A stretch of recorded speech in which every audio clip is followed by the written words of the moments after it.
Hi friends, కూర ready చేసుకుంటున్నాము.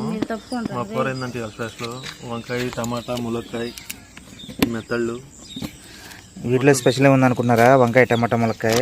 వీటితో పాటు ఏంటంటే ఇదిగో మెత్తళ్ళు, ఎండి చేపలు అన్నమాట. ఇలా కూరకు ముందు ఒక పావు గంట ఎండి చేపలు ఇట్లా నానబెట్టుకోవాలి ఫ్రెండ్స్. ఇదిగోండి టమాటా, వంకాయ, ములక్కాయ. దీనిలో మనం ఇప్పుడు ఎండి చేపలు యాడ్ చేసుకోవాలి. ఇది ఇట్లా గ్రేవీగా ముందు కలిపి పెట్టుకోవాలి. ఇట్లా బాగా మగ్గిన తర్వాత ఇదిగో ఇలా వేసుకోవాలండి. మన ఎండి చేపలు ఇందాక నానబెట్టుకున్నాం కూడా క్లీన్ చేసేసి మొత్తం అట్లా కలుపుకోవాలి. ఇప్పుడు ఫ్రెండ్స్ మనకు కావాల్సింది ఫైనల్గా ఆ మెత్తళ్ళు, అదే ఎండి చేపలు, వంకాయ, టమాటా, ములక్కాయ కర్రీ అయితే రెడీ అయిపోయింది.